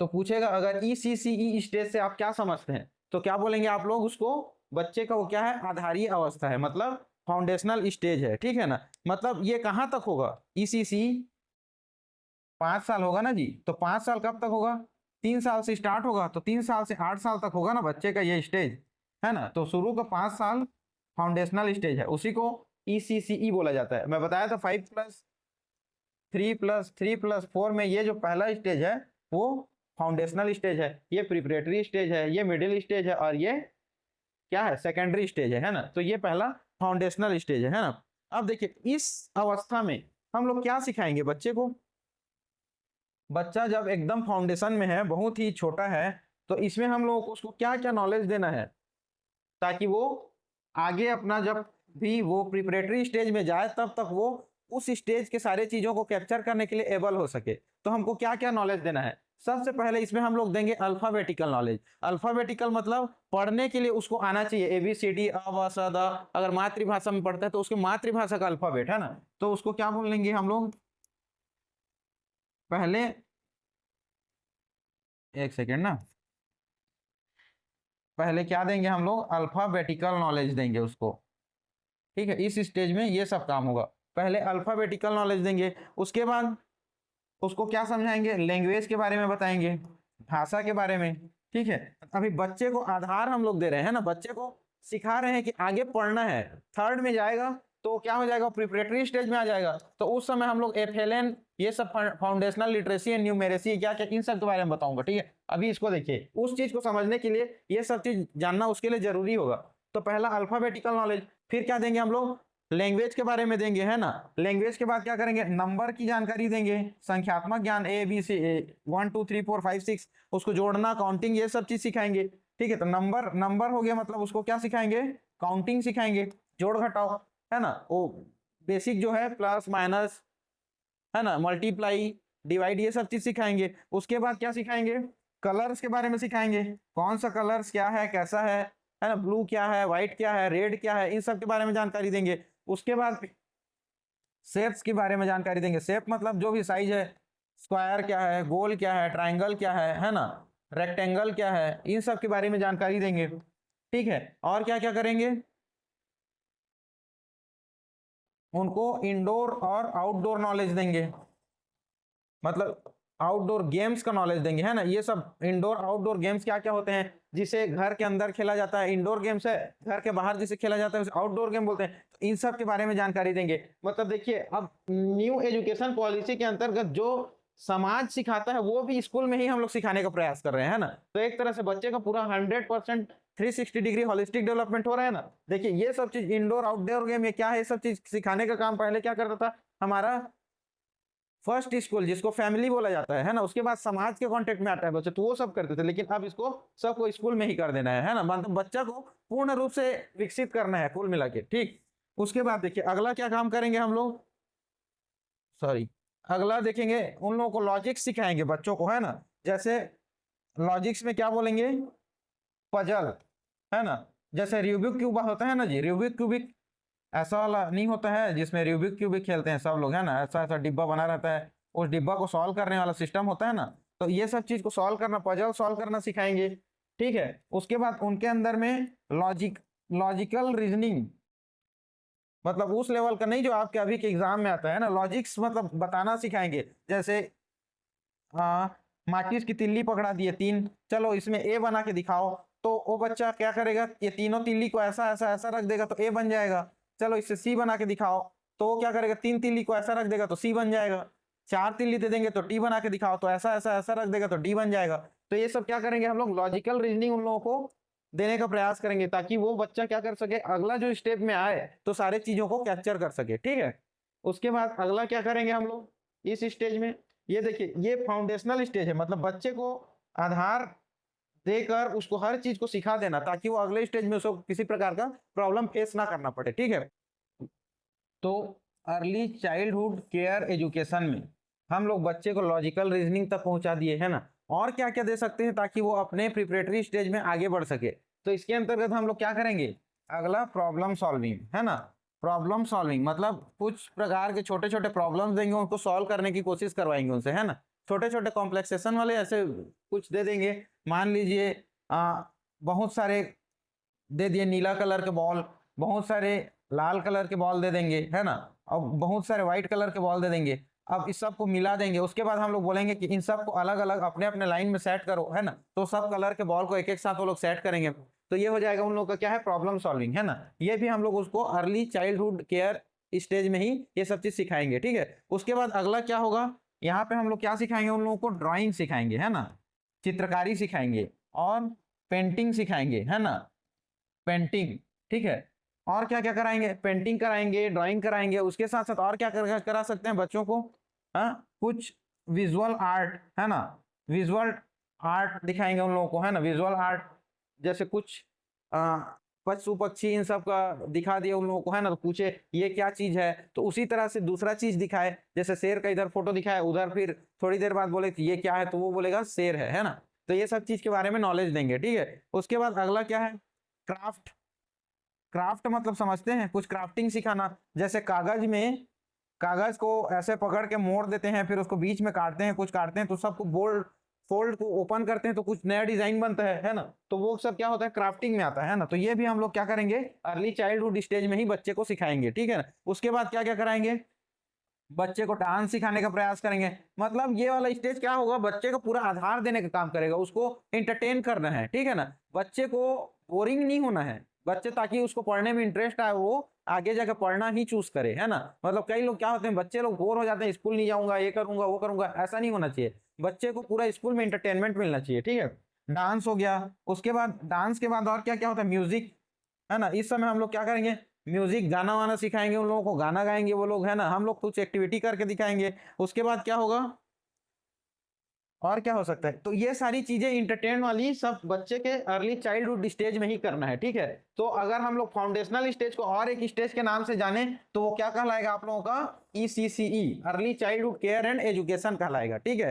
तो ये हो गया आप लोगों का 3 से लेके 8 साल तक के बच्चों के लिए, ठीक है। उसके बाद हम लोग देखेंगे अगला अगला जो है वो है प्रिपरेटरी स्टेज, मतलब बच्चा तीसरी क्लास से आगे बढ़ेगा, है ना, थर्ड से लेके फिफ्थ तक, है ना। तो थर्ड से फिफ्थ तक हम बच्चे को क्या देंगे? प्रिपरेटरी स्टेज में बच्चे को हम लोग क्या क्या प्रोवाइड करेंगे, ठीक है।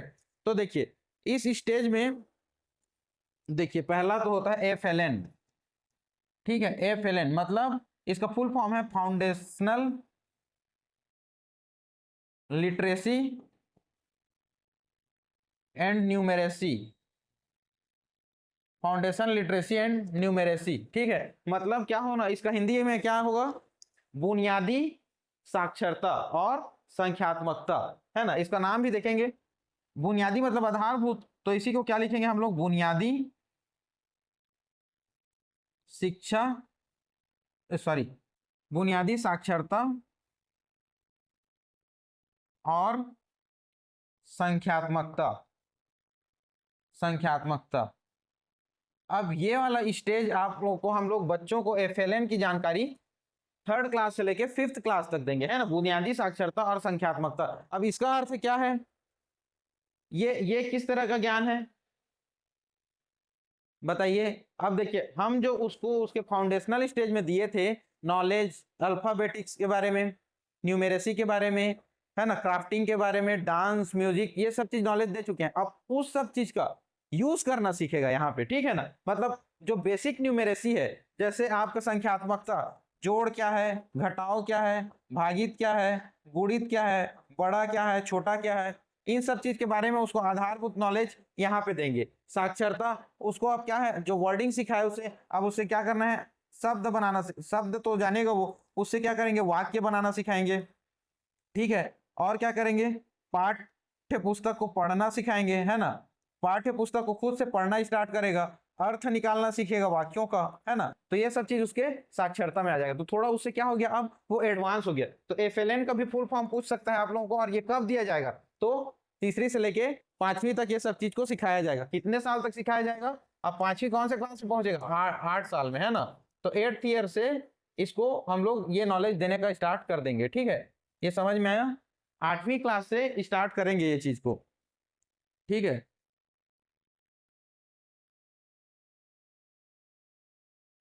कौन से क्लास से स्टार्ट होगा?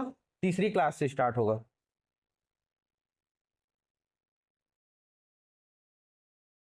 देखिए ये CDP एक ऐसा सब्जेक्ट है जिसको आप लोग रट के पास नहीं कर सकते, ठीक है ना। इसके लिए थोड़ा नॉलेज भी होना चाहिए और आप लोगों का अंडरस्टैंडिंग होना चाहिए। एक तरह से क्या है, ये रीजनिंग टाइप का सब्जेक्ट है। हम लोगों को क्या करना है? बच्चों को समझना है। इस सब्जेक्ट के अंतर्गत हम लोग कुछ रट लेंगे और निकाल लेंगे, ऐसा वाला कॉन्सेप्ट नहीं है। जो नियम नीति बने हुए हैं उस नीति को वास्तव में बच्चों के ऊपर में अप्लाई करने से उसका क्या रिजल्ट आएगा, इस चीज को हम लोग को समझने का प्रयास करना है। और वो चीज अगर हम लोग समझने में सक्सेस हो जाएंगे तो इसमें क्वेश्चन सॉल्व करना कोई बड़ी बात नहीं है, ठीक है। तो एक एक चीज को CDP को कॉन्सेप्चुअल पढ़ने का कोशिश करेंगे, ठीक है ना। मतलब थोड़ा प्रैक्टिकल बच्चों में ये करेंगे तो इस टाइप का हो सकता है, ये हो सकता है, ये सब चीज को समझने का प्रयास करना है। और जो चीज फैक्चुअल है वो तो फैक्चुअल है। अब परख का फुल फॉर्म पूछेगा, ECCE का फुल फॉर्म पूछेगा, FLN का फुल फॉर्म पूछेगा, ABC का, वो तो फैक्चुअल है, उनको तो रटना ही है ना।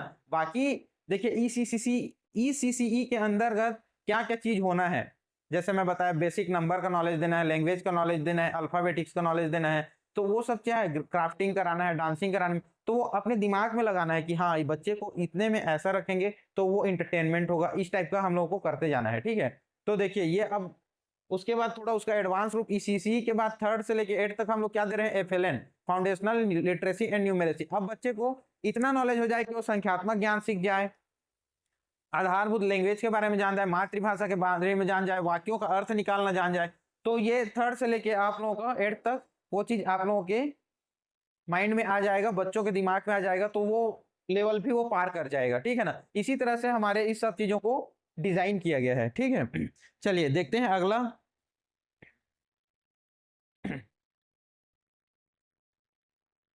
बच्चा अब FLN में क्या क्या सीखेगा?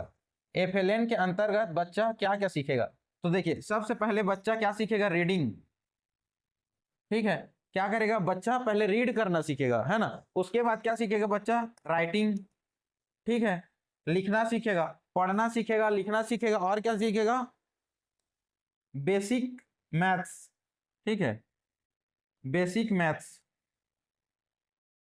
है ना। ज्यादा एडवांस मैथ्स है, बेसिक जो जोड़ घटाओ गुणा भाग बड़ा छोटा ये सब चीजों को मतलब समझ जाए, है ना, उतना ही नॉलेज देना है। तो ये आप लोगों का एफएलएन के अंतर्गत ये 3 मेन काम होना है, ठीक है ना, बेसिक।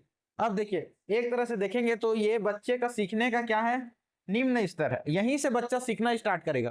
पहले तो हम लोग बता रहे हैं कि ये होगा वो होगा, ये समझो, उसका आधार तैयार कर रहे थे, लेकिन खुद से जो प्रोसेस करने का दिमाग में वो प्रोसेसिंग करेगा, वो इस स्टेज से करना स्टार्ट करता है। ठीक है, तो ये क्या होता है, बच्चे का सीखने का निम्न स्तर होता है ना, सीखने का निम्न स्तर है ये बच्चे के। ठीक है, यहीं से बच्चा क्या करेगा, अपने आप को तर्क लगाना सीखेगा, थोड़ा सा जोड़ घटाव करना सीखेगा, अपने माइंड को चलाना सीखेगा। ठीक है ना। अब देखिए इस चीज में क्या क्या हो सकता है, इस दौरान तीसरी से लेके 5वीं तक में क्या क्या प्रॉब्लम फेस करना पड़ता है ना, एक टीचर को, एक ऑर्गेनाइजेशन को, कि बच्चे क्या क्या करते हैं। तो इसी दौरान हम लोग को बच्चों को ऐसे रखना है कि उसको बोर ना लगे। इस दौरान क्या प्रॉब्लम होता है, साला त्यागने का प्रॉब्लम होता है। ठीक है, बच्चे क्या करते हैं, स्कूल को त्यागने का प्रयास करते हैं, साला त्यागने की समस्या। इस दौरान थोड़ा सा भी इंटरटेनमेंट अब थोड़ा खत्म होते जा रहा है बच्चों में, है ना। तो थोड़ा सा ये सब चीज आता है ना, रीजनिंग लगाना थोड़ा सा लोड हो रहा है टाइप का लगता है, तो बच्चे क्या करना चाहते हैं, साला त्यागना चाहते हैं। ठीक है, उसके बाद क्या होगा, देखिए गणितीय भाषा समझने में समस्या, गणितीय भाषा समझने में समस्या, समझने में समस्या। तो ये प्रॉब्लम इसलिए बताया जा रहा है ताकि ये सब प्रॉब्लम ना आए बच्चों को, इस चीज को भी इस तरह से पढ़ाया जाए कि साला त्यागने की समस्या ना हो, गणितीय समस्या समझने में प्रॉब्लम ना आए, ताकि हम लोग फाउंडेशनल स्टेज को इतना स्ट्रांग रखें कि प्रिपरेटरी स्टेज में ये सब चीज दिक्कत ना आए। इसीलिए ये सब चीज को जानना है। तो बोला जाएगा कि साला त्यागने की सबसे गंभीर समस्या कौन सी स्टेज में देखा जाता है, तो आप बोलेंगे प्रिपरेटरी अवस्था में। ठीक है, जब बच्चों को हम लोग एफएलएन की जानकारी देते रहते हैं। ठीक है, उसके बाद अगला और क्या क्या परेशानी झेल सकते हैं हम लोग इसके तहत, देखिए अब सभी बच्चे तो बराबर नहीं होते, और हम लोग फाउंडेशनल स्टेज में ये डिस्टिंग्विश भी नहीं कर सकते कि कौन सा बच्चा एक्टिव है, कौन सा बच्चा पैसिव है, कौन सा बच्चा ब्रिलियंट है, कौन सा बच्चा, क्योंकि उस दौरान सभी को साथ में लेके चलना पड़ता है। लेकिन जब ये सब चीज होता है फाउंडेशनल लिटरेसी एंड न्यूमेरेसी, तो बच्चे में एक चीज आता है, वो तर्क करना सीखता है, भाषा का अनुवाद करना सीखता है ना, शब्दों का अर्थ निकालना सीखता है। तो उस दौरान हम लोग पता कर सकते हैं कि कौन सा बच्चा ब्रिलियंट है, कौन सा बच्चा थोड़ा पढ़ने लिखने में कमजोर है। तो इन सब चीजों की जानकारी हमें प्राप्त होती है, तो हमारे पास सबसे बड़ा टास्क ये रहता है कि सारे बच्चों को इंटीग्रेट करके कैसे आगे बढ़े, है ना। तो ये भी एक प्रकार की समस्या है। ठीक है, तो उसको कैसे लिखेंगे, बच्चों को सामूहिक रूप से साथ ले जाने की समस्या, ले जाने की समस्या। ठीक है, ये तो जरूरी नहीं है ना कि सारे बच्चे एक ही लेवल के हों, तो उनको किस तरह से एक साथ ले जाएं, ये समस्या आ सकता है। ठीक है, देखिए मैं आप लोगों को थोड़ा एडवांस लेवल में पढ़ाने की कोशिश कर रहा हूं, ताकि कोई भी एग्जाम हो आप लोगों को प्रॉब्लम फेस ना करना पड़े। ये सब चीज पढ़ाने का उतना औचित्य नहीं भी है और है भी। अगर आप लोग डीप पढ़ना चाहते हैं तो ये सब चीज समझना जरूरी है, ताकि इससे रिलेटेड आपका ब्रेन स्टॉर्मिंग होता है ना, और उससे संबंधित कोई भी क्वेश्चन आता है तो आप लोगों को बनाने में अपना भी तर्क उपयोग होता है, ताकि आप भी समझेंगे ना कि इस स्टेज में इस टाइप का प्रॉब्लम हो सकता है। तो अब जब क्वेश्चन सॉल्व करते रहते हैं एग्जाम पेपर में, तो ये सब चीज आप लोगों के दिमाग में चलती है ना, और दूसरे क्वेश्चन को सॉल्व करने में हेल्पफुल होते हैं। इसलिए सब चीजों को भी जानना जरूरी है। ठीक है, आया समझ में। चलिए उसके बाद अगला देखेंगे और क्या क्या देखने को मिलेगा इस दौरान। देखिए जो पालक होते हैं उन वे सक्रिय नहीं होते हैं ना, तो पालकों की निष्क्रियता, पालकों की निष्क्रियता। अब देखिए निष्क्रियता मतलब, देखिए इस दौरान क्या होता है, बच्चे साला त्याग करते रहते हैं, पालक भी उतना एक्टिव नहीं रहते हैं, और आजकल के तो जान रहे हैं सब फ्री में पा रहे हैं, तो फिर अपने में ही मस्त रहते हैं, तो उनको बच्चों से मतलब नहीं है। ठीक है, तो इसको ऐसा एक्टिविटी करना है कि बच्चों को इंटरेस्ट आए स्कूल में, पालक सक्रिय नहीं है तो टीचर सक्रिय हो, है ना। तो ये भी एक प्रॉब्लम फेस करना पड़ता है इस दौरान। ठीक है, उसके बाद और क्या क्या है, बच्चों में एक्टिविटी की कमी, है ना, बच्चों में एक्टिविटी की कमी होता है। देखेंगे जो बच्चा ब्रिलियंट होता है, एक्टिव रहता है, वो तो सारा चीज करता है। जैसे एफएलएन के लिए विभिन्न प्रकार की चीजें मिलती हैं स्कूलों में, है ना, जैसे रेडियो मिल गया, कुछ पजल सॉल्व करने के लिए कुछ चीजें मिल गई, जैसे विजुअल आर्ट मिल गया, बहुत सारा चीज। तो उन सबको समझने के लिए, पढ़ने के लिए चीजें मिलती है। तो कोई बच्चा एक्टिव है वो तो बहुत अच्छे से करता है, लेकिन जो एक्टिव नहीं है वो पूरा निष्क्रिय हो जाता है ना, तो उनमें एक्टिविटी की कमी आ जाती है। तो उनको कैसे एक्टिव करना है, ये सब चीजों को समझने की जरूरत है। अब इस एफएलएन को लागू करने के लिए, ठीक है ना, एक कॉन्सेप्ट दिया गया, किसमें, एनईपी के दौरान 2020 में ही एक कॉन्सेप्ट दिया गया, जिसे क्या बोला गया, निपुण भारत। क्या बोला गया, निपुण भारत। ठीक है। अब आप लोगों को पूछेगा इस निपुण का फुल फॉर्म क्या है। ठीक है, तो ये होता है national initiative for proficiency in reading. देखिए इसका फुल फॉर्म है नेशनल, एक सेकेंड ना,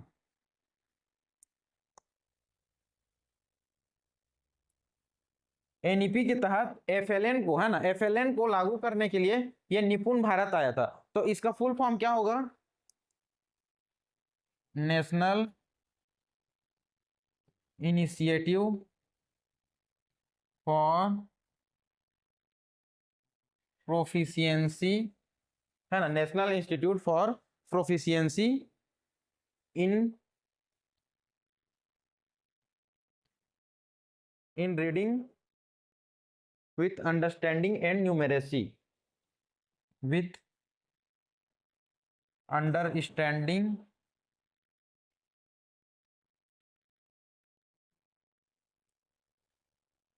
National Institute for Proficiency in Reading with understanding and numeracy।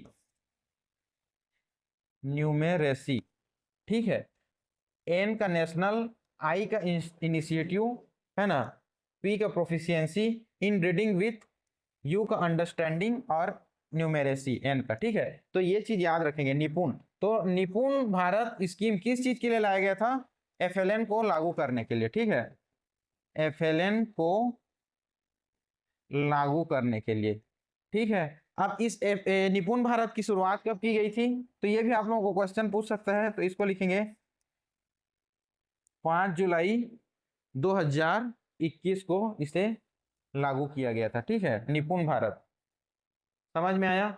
तो ये एफएलएन का फुल फॉर्म याद रखना है, निपुण का फुल फॉर्म याद रखना है, निपुण को लागू कब किया गया था इसका फुल फॉर्म याद रखना है, और इसको किसके लिए लागू किया गया था, है ना, तो एफएलएन के लिए लागू किया गया था। ठीक है, आप लोगों को बोल दिया जाएगा कौन से अवस्था के लिए लागू किया गया था, तो तीसरी से लेके, थर्ड से लेके 5th क्लास तक के बच्चों के लिए लागू किया गया था। ठीक है, प्रिपरेटरी स्टेज बोला जाए, है ना जिसको। ठीक है, उसके बाद देखिए ये एक चीज हो गया।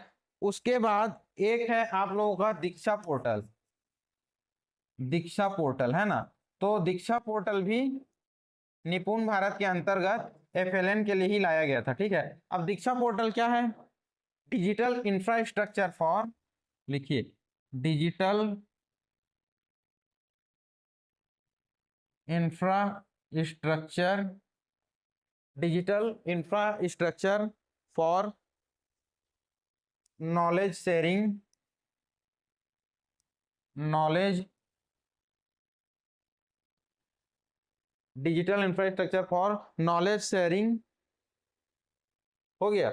और ये किसके द्वारा लागू किया गया था, एनसीईआरटी के द्वारा लागू किया गया था, है ना, एनसीईआरटी जान रहे हैं, एनसीईआरटी सबसे बड़ा संस्थान है इस शिक्षा के लिए भारत में, है ना। इसका हेडक्वार्टर कहाँ है जी, एनसीईआरटी का हेडक्वार्टर कहाँ है, दिल्ली में है। ठीक है ना, तो ये याद रखेंगे। ठीक है, और इस दोनों का मुख्य उद्देश्य क्या है, निपुण भारत और दीक्षा पोर्टल का, शिक्षकों को पर्याप्त मात्रा में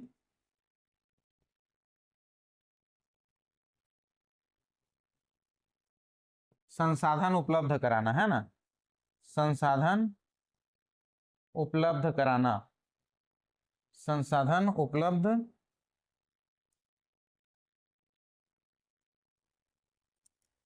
कराना। ठीक है, तो ये हो गया आप लोगों का एफएलएन। ठीक है, तो आज ये जो जितना भी पढ़े हम लोग एनईपी 2020 में, ये एक एक चीज आप लोगों के लिए इंपॉर्टेंट है, ठीक है ना। अब इसमें आप कोई भी ऐसा पॉइंट नहीं है जिसको छोड़ सकते हैं, और इससे ज्यादा आने का कोई चांस नहीं है एनईपी 2020 में, ठीक है। तो एक बार जो भी मैं पढ़ाया इसको वीडियो को 2x में फिर से आप लोग रिपीट करेंगे, और जो जो पॉइंट है ना जिसका फुल फॉर्म जानना है उसको देखेंगे, जो जो इंपॉर्टेंट है उसको बारे में बताया गया हूँ। पहले का आयोग कौन सा था, अभी का आयोग कौन सा है, कौन से समिति की सिफारिश पर बना है, कब इसका संशोधन हुआ था, कब मॉडिफिकेशन हुआ था, कितने साल बाद आया है, और जो जो भी की पॉइंट है उसको एक शॉर्ट नोट्स बना के इसको करने की कोशिश करेंगे, ठीक है। अब हम लोग अगला जो देखेंगे राइट टू एजुकेशन, ठीक है। नेक्स्ट वीडियो में हम लोग राइट टू एजुकेशन को पढ़ने का और समझने का प्रयास करेंगे पूरा। आज आप लोगों का नेशनल एजुकेशन पॉलिसी खत्म होता है यहाँ पे। इसको अच्छे से कीजिए और पूरा नोट्स तैयार कीजिए, इससे ज्यादा क्वेश्चन आप लोगों के किसी भी प्रकार के एग्जाम में नहीं आएगा, ठीक है ना। ये सब फुल फॉर्म को करने का प्रयास कीजिएगा, ठीक है। चलिए तो आज का क्लास यहीं पे समाप्त करते हैं। अगला हम लोग करेंगे राइट टू एजुकेशन जब भी आप लोगों की अगली क्लास होगी, ठीक है। चलिए, थैंक यू सभी को।